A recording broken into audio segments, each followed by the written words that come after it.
एक लंबे समय पहले मथुरा नामक एक गांव में आदित्य वर्मा नामक एक जमींदार रहता था।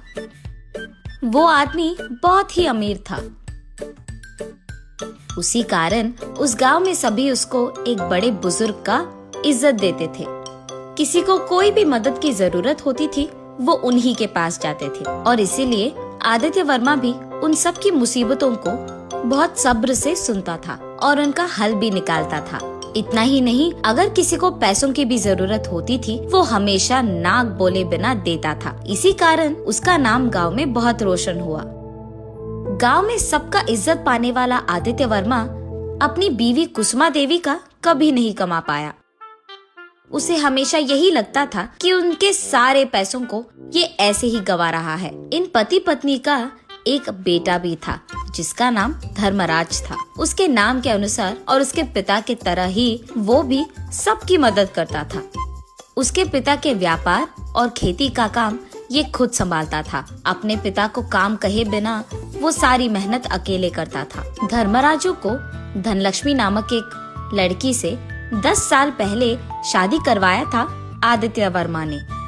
लेकिन कुसुमा देवी को हमेशा आज तक यही गुस्सा था कि उसने अपने बेटे का शादी एक ऐसी लड़की से करवाया जिसके पास एक फूटी कौड़ी भी नहीं थी। वो लड़की गरीब थी। उनके शादी के हुए 10 साल होने के बावजूद उनके कोई बच्चे ना होने के कारण कुसुमा देवी धर्मराज को हमेशा यही कहती थी कि वो एक और शादी कर ले। लेकिन क्योंकि धर्मराज को वो बिल्कुल अच्छा नहीं लगता था, वो ये विषय को अनदेखा और अनसुना कर देता था। ये सब जानकर धनलक्ष्मी अपने आप में बहुत रोती थी। ऐसे कुछ दिन बीत जाते हैं। एक दिन जब सभी मिलकर खाना खा रहे थे, कुसुमा देवी ऐसे कहती है, बेटा धर्मराज, मैं बहुत बार तुमको कहकर थक चुकी हूँ। मेरी बात मानकर तुम दूसरी शादी करोगे कि नहीं? अभी क्या अभी बोल दो। ऐसे कहती है। मुझे माफ कर दीजिए माँ, खुदा को गवाह मानकर मैंने इससे शादी किया है। इसको भूलकर मैं किसी और से शादी नहीं कर पाऊंगा। तब कुसुमा देवी आदित्य वर्मा की ओर देखते हुए, सुनिए, आपको क्या कहना है इस पे? आपके बेटे को आप खुद समझाओगे कि नहीं? आखिरी बार पूछ रही हूँ।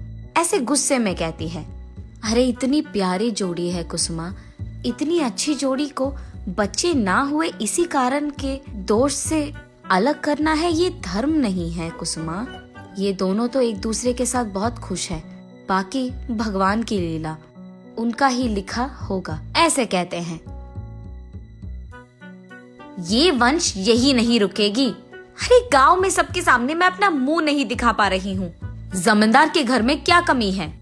वो ऐसे बहू को क्यों रख रहे हैं जो उनको बच्चे भी नहीं दे पा रही है? एक और शादी करने में क्या गलती है? ऐसे मुझसे बहुत लोग पूछ रहे हैं, मैं क्या जवाब दूं? ये सुनकर धर्मराजू गुस्से में उठता है और, माँ, अगर हमारे वजह से आपको ये सब सुनना पड़ रहा है तो मैं और मेरी बीवी इस घर से और इस गांव से ही बाहर चले जाएंगे। मुझे माफ कीजिए पापा। ये कहकर वो तुरंत अपनी बीवी धनलक्ष्मी को लेकर उस घर से और उस गांव से चले जाता है। ऐसे घर छोड़कर धर्मराजू और धनलक्ष्मी वही पास में मौजूद रंगापुरम नामक गांव में वहाँ एक खाने की शाला चलाते हुए उनका जीवन निभाते हैं। धर्मराजू और धनलक्ष्मी उनके खाने की शाला में मौजूद रसोई के लिए लकड़ी लाने हफ्ते में एक बार जंगल जाते थे। ऐसे ही एक दिन जब वो दोनों लकड़ी लाने जंगल जाते हैं, वहाँ लकड़ी काटते हुए धर्मराजू की मेहनत देख धनलक्ष्मी ऐसे कहती है, सुनिए, आपके माँ के कहे के अनुसार अगर आप एक और शादी कर लेते, कम से कम आपको ऐसे मेहनत तो करना नहीं पड़ता। ऐसे कहती है दुख में। जब मैंने तुमसे शादी किया था, मैंने ये सोचकर तो नहीं किया था कि तुम मुझे बच्चे दोगे तभी मैं तुम्हारे साथ रहूंगा, और ऐसा नहीं हुआ तो दूसरी शादी कर लूंगा। वो मेरा धर्म नहीं है धनलक्ष्मी। मैं कभी धर्म के खिलाफ नहीं जाता, लेकिन हमारे से घर छोड़ के आने के कारण आपकी माँ उधर बहुत बुरा मान रही होगी ना। और वैसे उनके ये चाहने में तो न्याय है ना। जैसे मेरे पिता ने कहा है, ये सब भगवान का लिखा है। जो उनकी मर्जी वही हमारा भाग्य। हमें तो सिर्फ अपना काम करना चाहिए।